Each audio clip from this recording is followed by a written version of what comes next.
Hello, everyone. We are the Presence Posse, and we are here today to talk to you about presence with triggers. And I have Danielle McMahon with me today. For some reason, I couldn't get her name out of my mouth. Danielle McMahon. It's on the screen there, Starting though. You can read it. That's a good start. And I'm Miriam Siegel, and that seemed to go better. Presence with triggers. I actually thought about this we before I sort of created the event, not presence and triggers. You suggested presence with triggers. Do you Hmm. want to say anything about that? Well, I can tell you why I suggested this topic. I have a little backstory to it. So, I was at a circle that I attend every couple of weeks of women. We call ourselves the Soul Sisters. And as we closed up and said our goodbyes, one woman said, "You triggered me." And I said, "Good." And then I hugged her and I turned away and then I turned back and said, "Was that helpful or harmful?" And she couldn't speak. And I said, "Oh, okay, well, maybe I'm sorry." And gave her another hug. Because for me, triggers are a good thing, right? Like, I understand that that's not true for everyone. And so I had to stop and reframe and ask her whether that was a good thing or not. And clearly it was a little overwhelming for her. But I forget sometimes the trainings that I've done and the tools that I have and the perspective that I've gained over many years of dealing with various levels of triggers, right? And various kinds of triggers. And yeah, so I was grateful that I was able to be present enough to not just say good and leave it at that. Yeah. Because that wouldn't have been very compassionate, I feel like, right? So, but that got me thinking that it is the ability to be present that allows me to be with the trigger. And there's so much of our humanity that doesn't want to stay with a trigger, right? Like it's something overwhelming by nature. That's what. So for anybody that's not familiar with the term, even if a situation happens and it taps into something that you have not completely emotionally dealt with, then there'll be an overreaction in your emotion. That's what I think a trigger is. Maybe you have a different definition of it. Well, actually, before I say anything about that, I think the story you tell is a good example of what can happen when someone is triggered. How we usually say someone is triggered. Hmm. Uh, it can look like so many different things, and we don't necessarily realize that that's what's happened, that they've Hmm. been triggered. And so they have some sort of reaction, and the reaction can be going numb, going into freeze, complete silence, or even turning and walking away. It can be very subtle. They can suddenly seem very aloof. I mean, there are so many, or they can be suddenly very angry. Uh, People are abandoned when someone gets triggered because the person can't deal with the overwhelming sensation, so they suddenly leave. People can And forget at the things. There's so time of many the things can trigger, happen. that's what she did. She said that's why I left the room. Yeah, And I wouldn't have known that. And I'm also grateful that she was able to tell me, yeah. right? And somewhat one of the some I guess you could say sad things that happens is somebody leaves the room, for example, and then the other person gets triggered or feels rejected or something happens. They make some sort Hmm. of interpretation about the situation. And it's like, oh, what a jerk or whatever. I had that happen to me one time. Somebody said something and I just um, got really sad. And so I decided to just let the person know gently, but then walk away and sort of let myself calm down. And the person took it as the next time she saw me, she said, "You're mean. I was Oh, trying to be very nice to nice. you, and you were mean. You just gave me a nasty look and walked away." And it wasn't a nasty look I gave her at all, but that was her interpretation of it. That's the thing, is like people can get triggered by each other, to put it that way. Yes. What we're actually doing is we're triggering ourselves.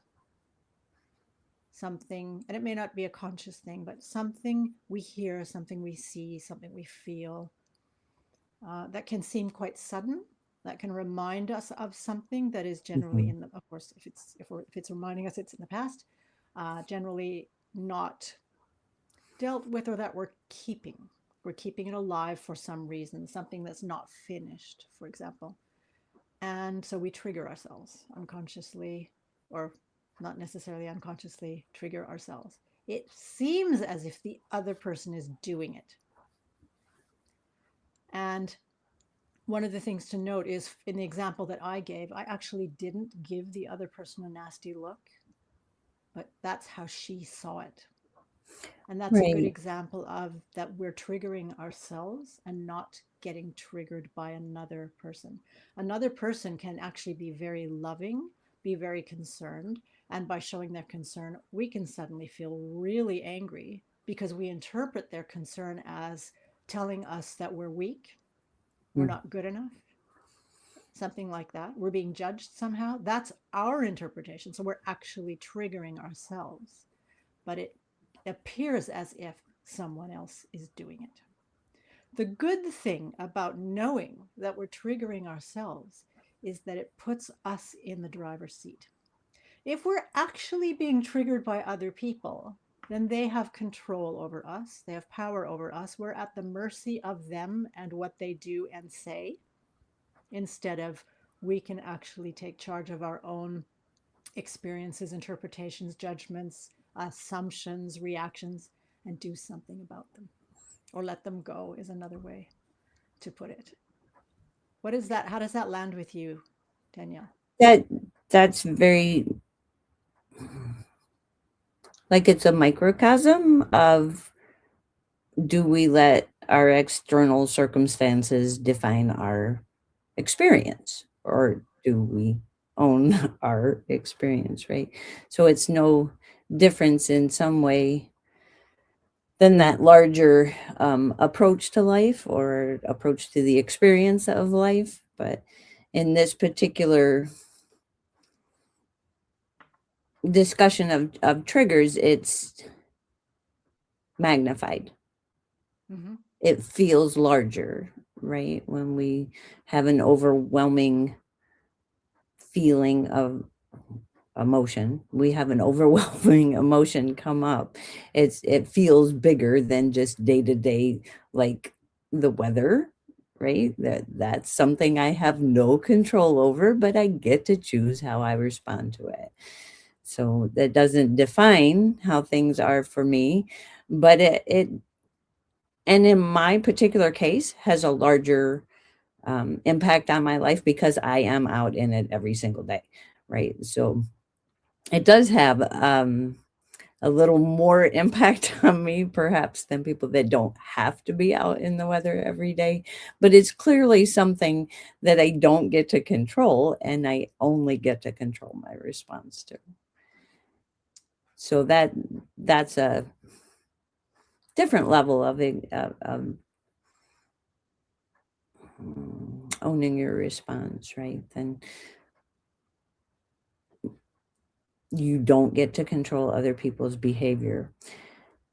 But also, I used to see it a lot, and I don't see it so much anymore, and I don't know why, but when people would share on Facebook, they would put a trigger warning, Yeah. right? It was very common for a while to see trigger warning. And I don't think that I ever did it on my post, and I probably should have on a few if I wanted to be kind to people, to say I'm going to talk about some things that may bring up an overwhelming emotion for somebody that reads them, right? Like, That's just being sort of considerate. And because I've done the amount of work that I've done with some traumatic things that I've been through, I do share them. Like, they don't have that impact on me anymore because they don't have that impact on me anymore. But that doesn't mean that they're not going to have that impact on someone else.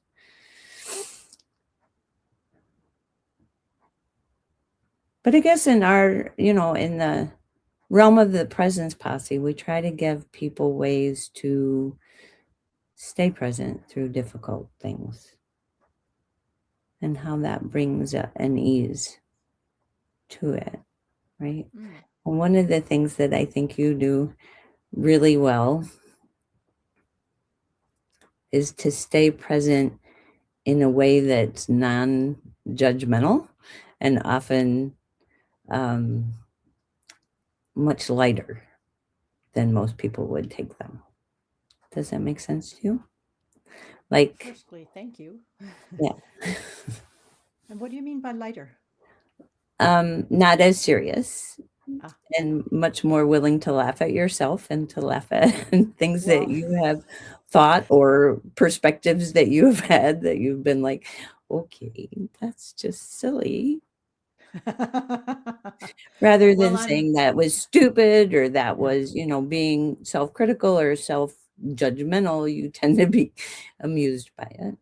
And I just think that's so much easier to walk through. thank you. Well, silly is a good word in many ways because it's playful to me. Like it's not a judgment. There's nothing negative unless I want it to be negative. There's nothing negative about it. It's like I'm human. I can think anything, and sometimes I think things that are. Just, I mean, like of all the things I can think, I think that, or of Right. all the reactions I can have, I have that one, and it's just hilarious. Um, so silly in that respect is not a negative thing to me. It's just an example of, it's just a, yeah, it's like showing me that I'm human. And so is everybody else. Cause I was like, do I know anybody who isn't silly? I mean, we're all silly. So it's like, welcome to the human race. I used to be probably one of the most self loathing people I've ever known. Really, I mean, the level of hate I felt towards myself. It's almost absurd to say that now because it is just so not true. Like it's just not, I'm not there anymore, Right. but it was, there was nothing else. I don't think there was anything I found good about me at all. And it is kind of exciting to think about that's who I was. And so it was really easy for me to get triggered, to trigger myself, to anything could set me off because it just awoke my sense of shame and self-hate and Mm. all of that. It really easy because it was everything. And as I've let a lot of that go and realized it's just not true, I'm much, the laughter comes as an expression of freedom. It's it's fun to be an idiot. I mean, it's just fun. Yeah. And Lord I knows I have a think, lot to laugh about. We but all I do. think that's really unusual that a human gets to the point where that they've come that far, right? Like they've come from self-loathing to self um, compassion is the word that comes to mind. But just being amused by the things that come up now, as opposed to being very serious and very judgmental about what came up. And that's the kind of progression um, that we want to support, right? For other people, that they can move from that place to this place and be enjoying life, even when they make mistakes, even when they think things that are like way out in left field somewhere, or from ancient times of who you were, or whatever the case may be that the trigger pulls up for you. That and you say, you trigger yourself, and I would say, um, I trigger myself for me. Like I I experience a trigger for me. I know that that's a good thing for me, that there's something there that I wasn't aware of that I can do something about now. So it's a good thing for me. And so that's why was my initial reaction was good. They triggered you. And I was like, oh, right. Not everybody has those tools. And so what are some of the tools that brought you from self-loathing to being able to laugh at yourself? It is I mean, you've made so many good points. I, I'm just going to mention before I say anything more about sort of my journey.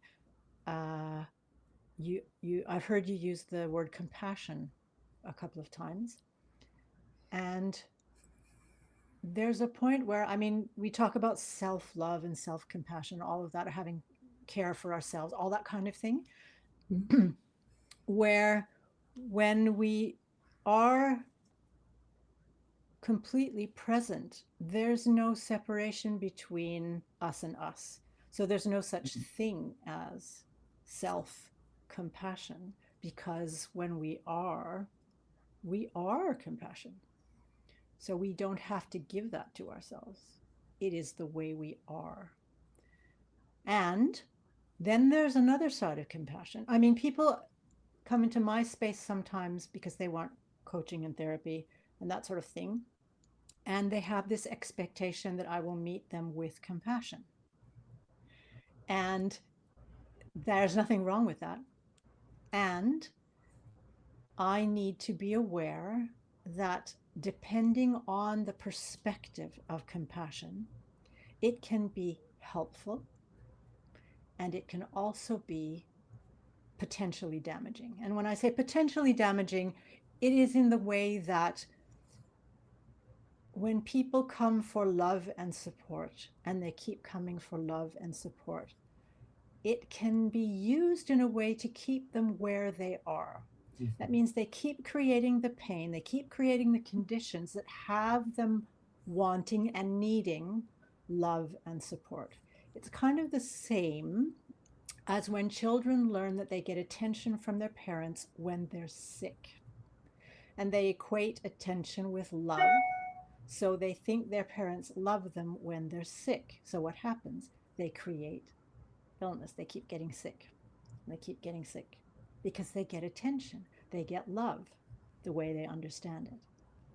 And it becomes a conditioned response. It's like ringing the bell and then you get the food, Right. ringing the bell and then you get the food. So compassion, I like to look at it with an open mind, because often I will notice a point where I need to sort of, um, the word is coming and it's the wrong word, back down, but take a step back from compassion to allow the person's innate strength and autonomy and agency to awaken and to come forward. If I'm always there showing up with love and compassion, it's kind of like it can be an addictive thing. Right. And It's that's where we're almost not an helping enabling. anymore. Beg pardon? It's almost an enabling. Yeah. And that is not what we're aiming at. So I just wanted to mention that because compassion can be misunderstood, and the expectation of compassion can be, to use the word, abused or misused. Yeah. Where we actually, the idea is that you are an autonomous being, a sovereign being, and standing on your own 2 feet and finding your own strength is actually a part of the adult journey and the journey of being present in your life. So, just to mention that, one of the things, going to my own, going from self hate to whatever, to this, to Presence, whatever perhaps. uh, is what has been experiences of, and I didn't understand this in the beginning, of what it's like to be dead. And it can sound really dramatic, but to me, it isn't. It really is. I mean, it's dramatic in the way like wow, but it's not. It's not dramatic in any. I mean, it's not in a painful sense or anything like that. It has happened repeatedly, and actually, as time has gone on, it's more and more and more and more and more. So experiences where I don't have a body and I am pure nothing. I call it the un.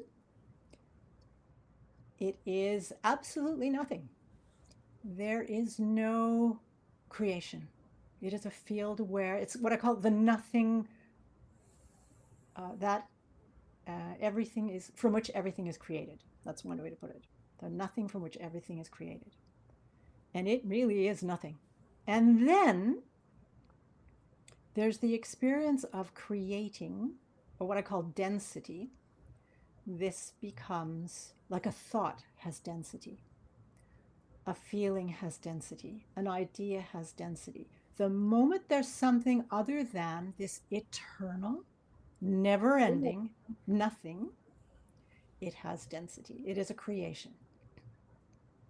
And as I've experienced not having a body, having a body, not having a body, having a body, again and again and again, not and having, and not and having, the direct experience is I have never died and I will never die. We never do. We are all the un. So there's this nothing, and then we are constantly creating. From that experience, there is also the experience of my direct experience of attaching and detaching from any creation. It's kind of like I create a pen and I can put this pen down and I can pick it up and I can put it down and I can pick it up and I choose. I can pick it up and hold it. And the longer, I mean, I'm holding it and it's a real thing. I'm holding this pen. I can do a lot of things with this pen. I can write with it. I can click with it. I can chew on it. I can do all kinds of things with this pen. But I don't have to have it. I don't have to hold. I can even play with it. I don't have to hold it. I can put it down. I don't have to attach to that pen at all. So when I know from direct experience that I am the one creating the pen, picking the pen up, hanging on to the pen, or putting it down and not attaching to it, so remaining in the unattached, I know that any thought I have is a thought, not a reality, not a truth. It's a thought that I've created. I can put it down. And because I can create any thought I want, any thought I want, I can create another one. I can create a completely different thought. And if I want to play, I can say, I'm the most horrible human being on the planet. And then I can say, I'm the most fantastic human being on the planet. And I can choose, if I want to pick one of them up, I get to choose which one. Or, knowing that I've created them both, I can leave them be and just be the nothing. I don't have to be creating. Now, some people might think that the idea of nothing sounds empty and lonely and numb and all kinds of negative things. Those are human experiences.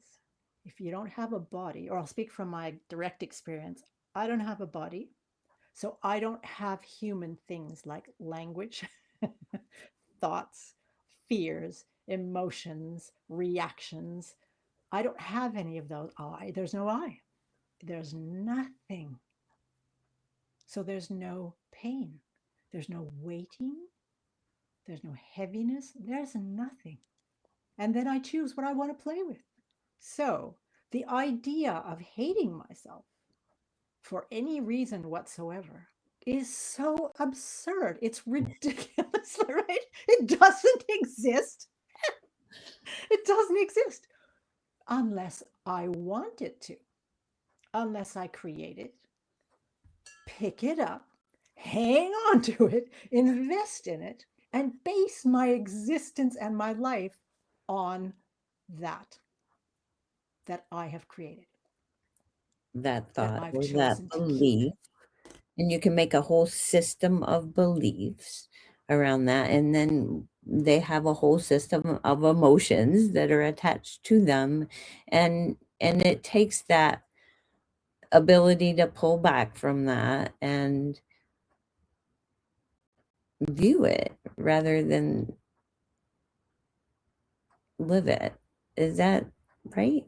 Like it puts a whole new spin on the uncoach when you call that the un. Like I think you're just not a coach, right? But no, you're coaching people to be un.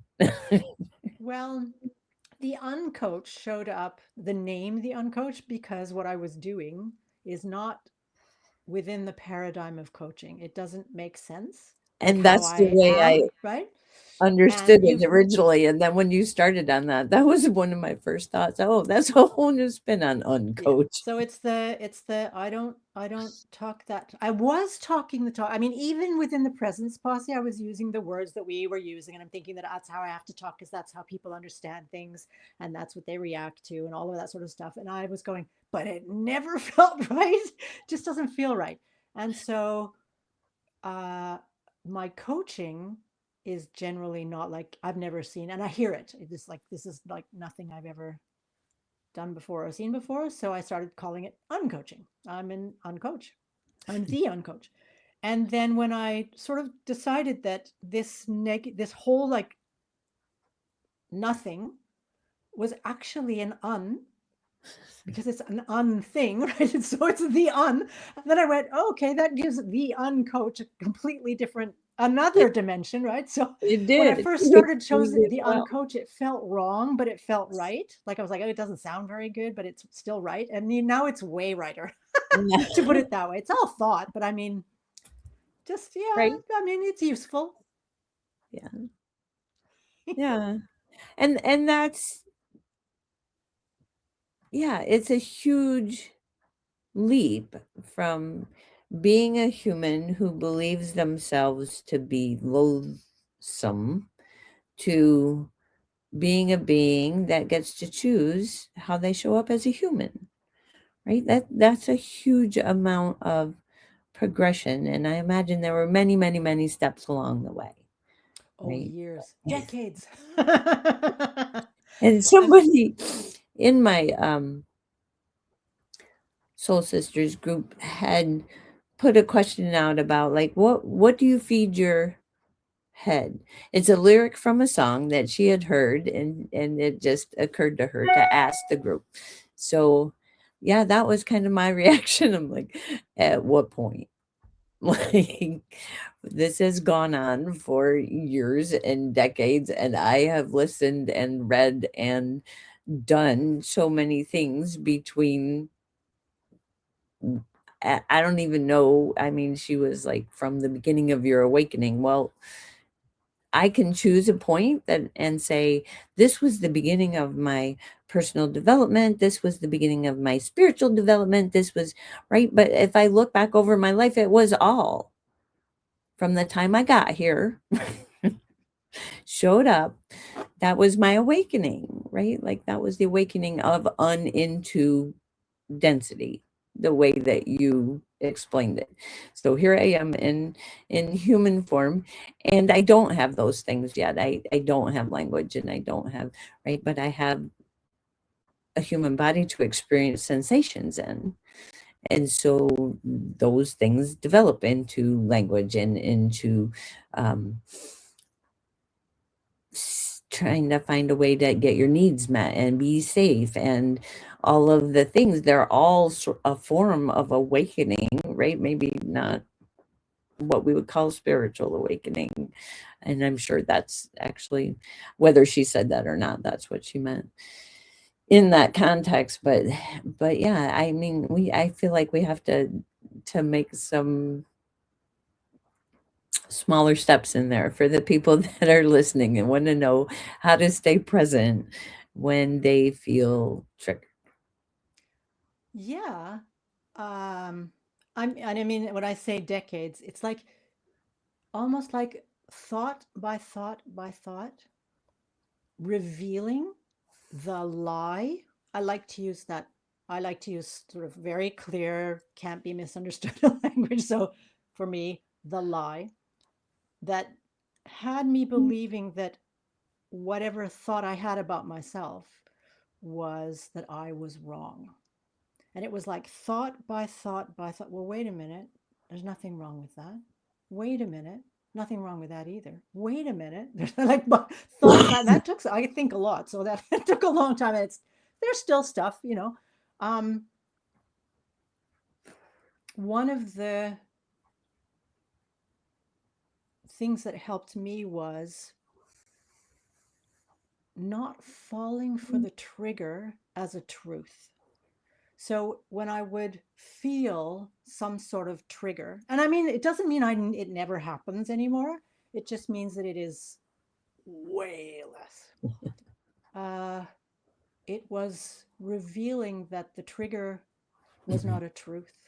So if I feel overwhelming fear or what feels like overwhelming fear, it's a feeling. It's some sort of interpretation, some sort of reaction, some sort of knee jerk, split second judgment, thought, whatever I've made, interpretation. That's it. That's information. If I believe the fear, the anxiety, then I think I'm in danger. Again, a thought. If I understand that, oh, this is a trigger. I mean, I was having PTSD reactions from people doing horrible things, or what we would categorize. I mean, what to me were quite challenging things. And I was having these, what do you call them? Flashbacks. And I would like wake up like really, really overwhelmed, or just in the middle of some situation, just all of a sudden having a flashback and feeling quite overwhelmed by it, and just understanding that, yeah, yeah, but I'm fine now. Like not falling for the fear and thinking, oh, I'm in danger, and oh, I've got to react, and oh, I've got to fix myself, I got to breathe, I got to touch, and I'm not criticizing. This is not criticism. It's just the difference between me. Um, it's almost like feeding the illusion that there's a reason to react to it and feed it in a way. It's like almost like falling for the game. And I didn't do that. I stopped doing that. I became able to recognize that this was just a momentary thing from some old thing. And I need to I'm just reminding myself, it's over. That is over. Right. I'm I fine. think And that's they went away really fast. I just wanted to say quickly, the flashbacks, when I did that, which is like, oh yeah, yeah, yeah, you knew that was going to happen. Anything that made it normal and let me know that, yeah, yeah, but that's an old thing. Like I'm talking like 3, 4 times, they stopped. They disappeared because I wasn't keeping them alive by making them into a thing, right? Making it a problem, making it a reason to, I've got to, I'm not saying that you don't need help sometimes. I'm just saying that what worked really well for me was recognizing that I could decide over those reactions and remind myself very quickly that they were an illusion. I was fine. They were over. yeah, and that's part of my story I forgot to say was, the one thing I did say to her before I left was that doesn't have any power over you anymore. And that's what it is. It triggers into a memory that we're still allowing to have power over us. So if you choose to be present, you automatically take the power away from it. And that's what I hear you describing was in that moment when it came up. And it can be very physical, heart racing, physical reaction, fear reaction, that whatever those hormones are that flood through your system when you're in triggered into fight flight, right? That's a very visceral feeling in the body that we have in reaction to something that is not happening in the moment. And then we can develop that practice of going, oh, right, it's not happening in the moment. And although it was frightening, it was sad, it hurt. Whatever happened at that time, I have survived it. And I am no longer experiencing that. But I'm that's the here. thing we forget to celebrate. It's like, hey, look at me, right? I'm still Yeah, here. yeah. Amazing. Like some Yeah, of it is truly amazing that we're here. yeah. And you and I have talked about some of our experiences. So we know for one another that it we were supposed to be here and we might as well enjoy being here, right? That's another choice along the way, is that you choose to, and I guess that's the choice that I see that you've made, right? You've chosen to enjoy your life and not make it so serious. Like oftentimes when we're in that place of, these horrible things happened and now they're determining my present reaction to circumstances that are similar to that, I can choose not to be so serious about it. Like that's gone. I can make a new choice. But until you arrive there, you don't have a choice. You have to be aware that it's not present before you get to make a choice about what to do with it. And it feels so big sometimes Yeah. that it's doesn't feel like we're in a place of choice, because in that moment we may not be, but in the next moment we can be. And that's what we practice. That's what we learn, right? Like we get to make a new choice in each present moment. We get to I'm decide gonna present. I'm going to bring up an example because sometimes unconsciously we choose to keep things because we have an underlying reason for doing that, for keeping them. So Mm. I'm going to out myself. And it's just because to me, it's such a useful example. You And see? And then also, you it's go giggling because you're because gonna out it's yourself. hilarious. Wait till you hear it. You're gonna think. I think you're gonna think it's funny too. It's Okay. and anybody watching, you're welcome to laugh and you're welcome to let me know whether you think it's funny or whether you find it triggering or whatever, because that's okay. Whatever, wherever you're at, right? It's okay. And the invitation is to bring in something else if you'd like. So here's my thing. And you were around me, or I was around you for a bit of this time. So you will recognize some of this behavior. I had a very close relationship, to the extent that that is possible, with a person I consider to be highly narcissistic. Now, I'm a psychotherapist, I'm a licensed psychotherapist. I do not diagnose people.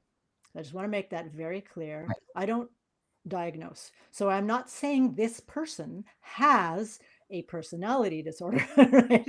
But what I'm saying is my experience with the person, my impression of the person is that this person is highly narcissistic. And this person did something that I experienced as, um, I would call it excruciatingly painful. Mm. And I mean, we can come back to that kind of thing in another talk where we talk about who's actually creating the pain. But at the moment, I'll just leave it at that. My experience was it was excruciatingly painful. And in a way, I knew I wasn't broken or destroyed or anything like that. I did know that I needed to figure out how to get back up because it felt like I had fallen down. It felt like I was broken, even though I knew I couldn't be. So it took me quite a while. And one of the things I did was I labeled that person as a horrible human being, like a cruel, destructive, and dishonest human being. And I, of course, was a good person. And a victim. Well, I don't really like to use that word, a victim, because it seems different than what I felt, but it's more, I was an object of the Mm, person's destructive behavior, okay. right? So that feels more true, just to use that word. The funny part, well, it's all, was that I held on to that idea, those labels of he's a bad person and I'm a good person for 3 years. 3 years, I had decided that, I mean, we talk about ego sometimes in the Presence Posse, and it's not a word that I use often, and I don't necessarily like it, but every once in a while it can be very illustrative. So my ego, to put it that way, wanted me to be the good person because he had been so cruel. What he had done was very painful. I experienced it that way. So he was the bad person. If I removed those labels, then he got off scot free. He got away with it. I mean, what was the point of going through all of that? Right? Even though I learned a lot, even though I developed, even though all of these things, use whatever words you want to use, it was still, I didn't want to let him get away with it. I didn't want to believe that he just did something and I did something. That was way too easy. And I wanted, there's sometimes we want to punish people or whatever.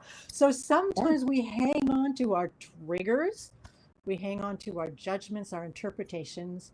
And when Danielle and I, for example, sit here and say that, well, there's a way to actually let that go, you can recognize that that's not happening right now.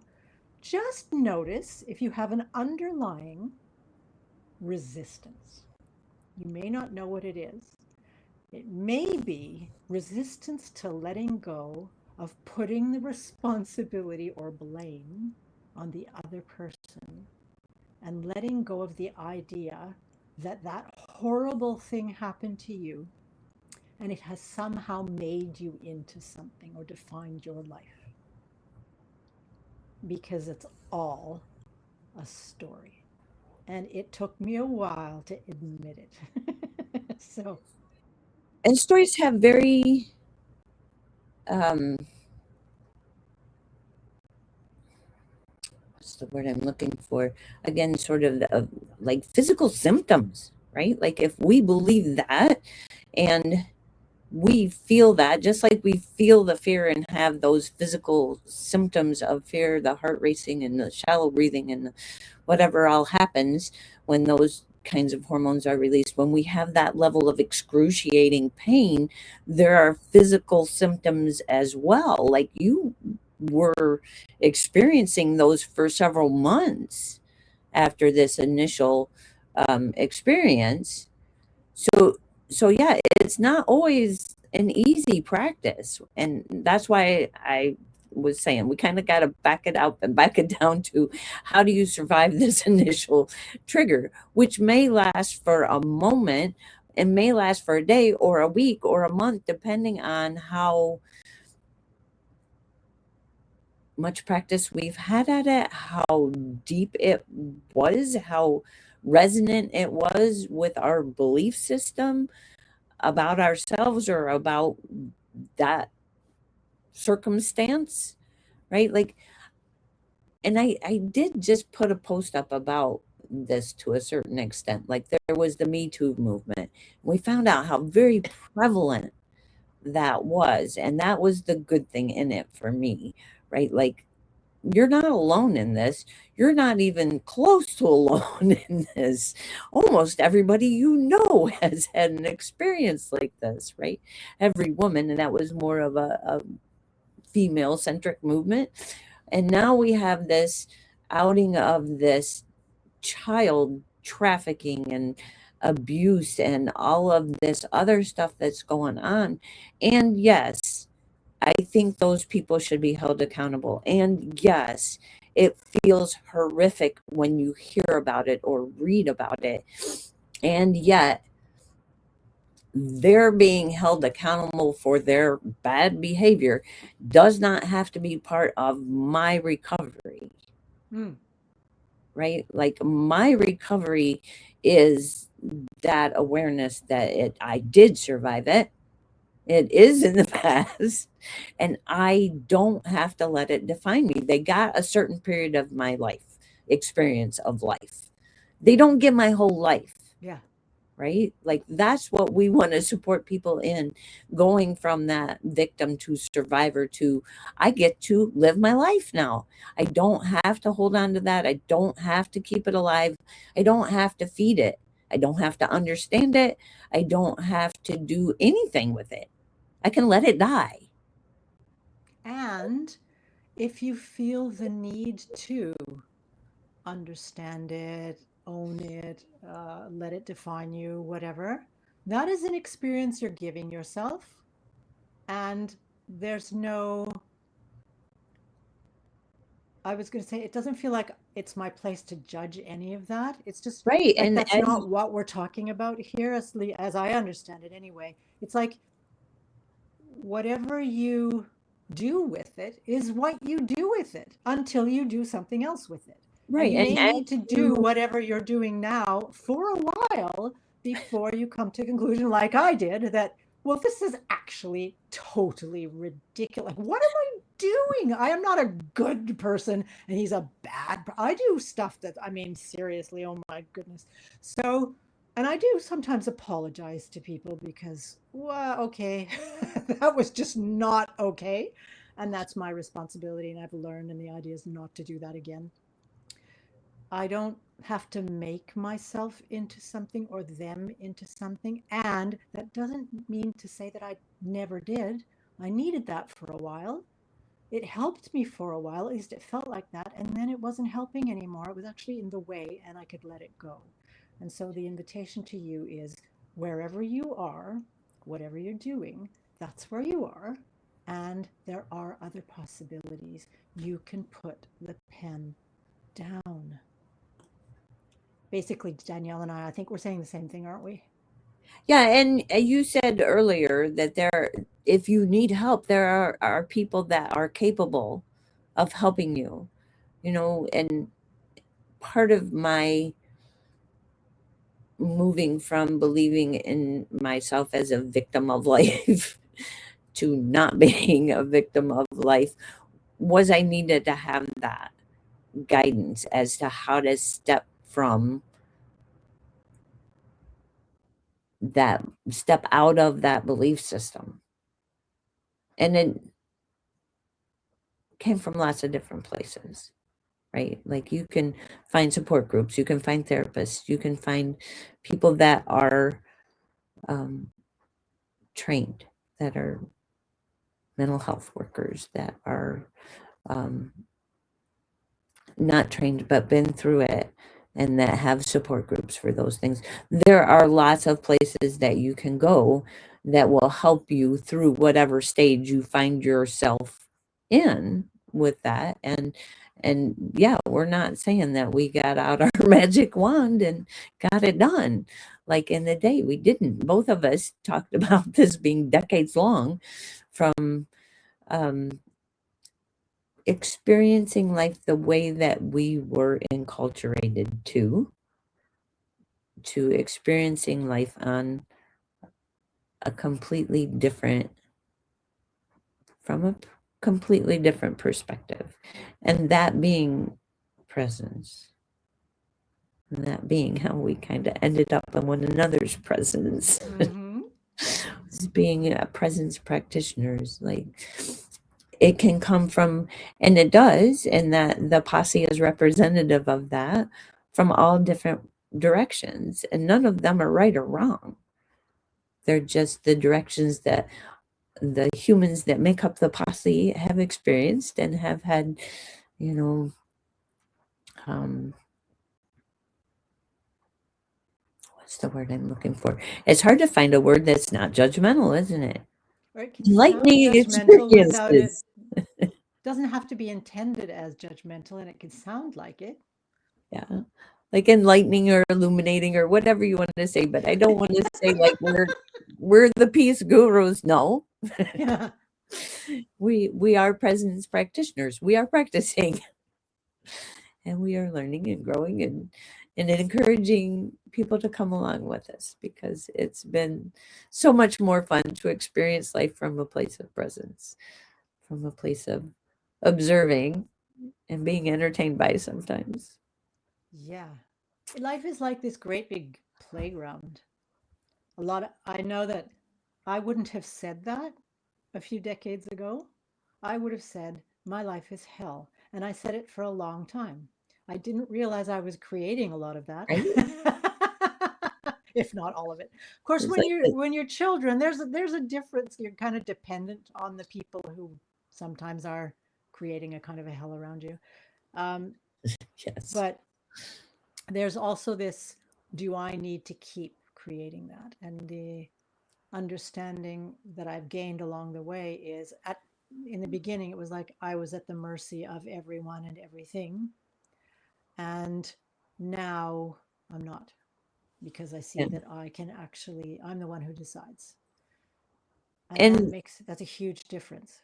as you were talking, I thought of the drama mask, the tragedy mask, and the Yeah. comedy mask, and we get to decide which one we want to put on and experience life through, and we can still do that. I mean, there are things that will impact us as tragic. There's a lot in the world that will impact us as tragic in the moment, and we are not going to not acknowledge that. Like, we're not saying to not acknowledge life as it is, but as we have a choice, especially as we experience it, we don't have to be in that tragedy, right? Yeah. Yeah. The difference between a situation and my taking on that situation as if it's mine and all the feelings and all the responsibility and everything are mine, there's a huge difference. It's a situation. And I can have an opinion about it, and I can consider it horrible or not horrible. Or anything in between. That's up to me. I can also carry it around as if it's a burden for me, and I can make my life miserable focusing on it and making it a problem. It's, again, I'm creating it all. But is it actually mine? Right. No. No. And it's a good exercise, actually. If you find, because a lot of people will call themselves highly sensitive or highly empathic or that kind of thing. And many of them are actually hyper vigilant. It's based on having had a lot of trauma and having to be on the lookout all the time. And so they're taking on a lot of experiences as if they're having them. And they're actually not. Those experiences aren't yours, they're someone else's. You don't have to feel that. It's not your responsibility. It doesn't make you, and this is where I had to learn, doesn't make you a good person. And again, if that's what you need to experience for a while you're figuring it out, then that's what you need to experience for a while you're figuring out. That's being present to it. That's allowing it. And that's taking it in as information and allowing it to inform you, and then allowing yourself to make choices. And even to put it that way, better choices, or we could say more helpful, more useful choices, Right. so that your life is more a playground than a minefield. and that is a choice. And if you feel like pain is very valuable and very helpful, that's one way of being in life. right? It Those used are to the be people that mine, and it's not so much mine anymore. right, might choose the minefield, right? I choose a playground as well. I don't I've want to just play noticed in the that, minefield. yeah, yeah, the wrong place to play unless you really want to be. I mean, it's again, you create it however you want it. So if you want to be in the minefield, that's none of my business. That's your choice. If that's what you want, then that's what you want. And there are other options if you want those instead. Rosalie, I see Rosalie has written a few comments here, and I'm very sorry I didn't notice them until now. So Don't know that it very was. sorry she's been following along, but I will I will behave from now on and hopefully catch them before we round off. We have a few minutes left. Is there anything you'd like to say more about presence and with triggers, or is there something you'd like people to know that you're offering right now, or anything like that? Something did come to mind. Oh yeah, when you were talking, the horse whisperer that I spent some time with had an impact in my life for sure. Used to say, "Who am I to interfere with another person's happiness?" Mm. Right. So I thought of that as you were speaking there. You can choose the minefield or the playground, and if you choose the minefield, who am I to interfere with your happiness? If that's what makes you happy, then that's where you are. As long as you're not lobbing the mines onto my playground, right? Like, Right. Keep them in your court. right. Because that's not my choice. I don't. Anyway, the only thing that I know of that I'm doing this year, as I'm just staying present with what's going to come up in my life, is a retreat in October in Prescott, Arizona. We are doing this for the second year. So I don't know exactly the name of it, although the information is already up at sundogcorral.com. Um, Last year we called it Nurturing Presence with the Ponies, and this year I think we're calling it an equine retreat to nurture presence. So we're a little more grown up about it. I don't know. Something like that. So that's October, the first weekend in October in Prescott. Very cool. I would love to come. I live far away. Just like you're going to talk about a retreat, I would love to come too, aren't you? Yeah, thank you. Yeah, I would like to mention that retreat actually. I feel really honored to be Mm, one of the practitioners, that's the facilitators that's going to be at a retreat. We're having a retreat called Phoenix Rising. It is in Costa Rica in mid May. It is at a place called Verdesana. It is paradise. It is absolutely gorgeous and luscious and green. And oh, I love palm trees. So yeah. I'm so looking forward to. And this is one of the things where Bobby will say, or my partner will say, "Are you looking forward to it?" And I'm like, "Yeah, I kind of get the idea of looking forward to it because I think as I understand looking forward to it, I think this is going to be amazing. So that's my way of looking forward to it." There are, I believe, 6 different facilitators who will be facilitating several different workshops.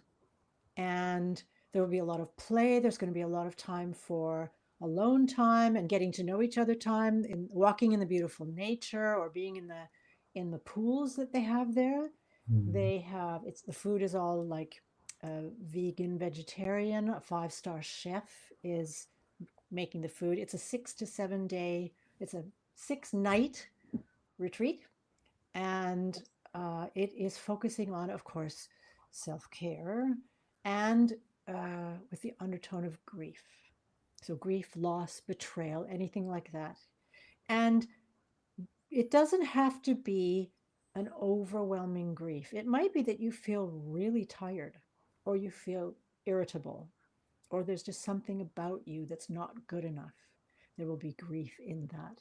So it doesn't need to be a big grief.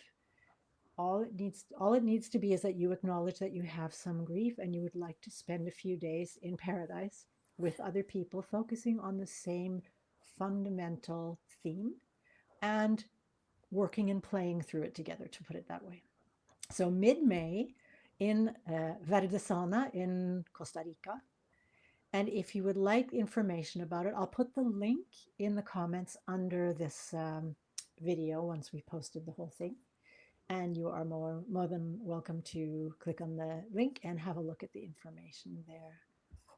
It is very, very, very experienced facilitators going to be at this retreat. And it's a limited number of spaces. There's maximum 20 people, and it's only for women. Only for women. There have been men going, "Can I come?" I was like, no, it's only for women. So make sure to check it out, and hopefully it will be right for you. And you're welcome also to contact me and ask me questions if you'd like. So that's definitely one of the things that coming up. And I'm still offering sessions, my own uncoaching sessions. I call The Reveal. You are more than welcome to contact me with regard to one of those as well. So that, oh, I guess I should have put up my little, well, you see that it says the uncoach. This is a little bit more information. And you can contact Danielle and I, or either Danielle or me, if you would like to know more or book a session with us. And the Presence Posse will be back. We think we're going to be back the 2nd of March already with a new topic. I don't know what it is. So you're just going to have to stay tuned, follow along, and find out, because that's what we're going to do. So thank you all who's ever watching, whether you're live or on the replay. Thank you very much for being with us today and the topic of presence with triggers. And as always, Danielle, wonderful to be with you. And thank you for sharing your wisdom with me and with everyone. I always learn something from you. It's wonderful to be with you as well. Thanks for everything you do for the posse. You are most welcome. Bye, everybody. See you next time.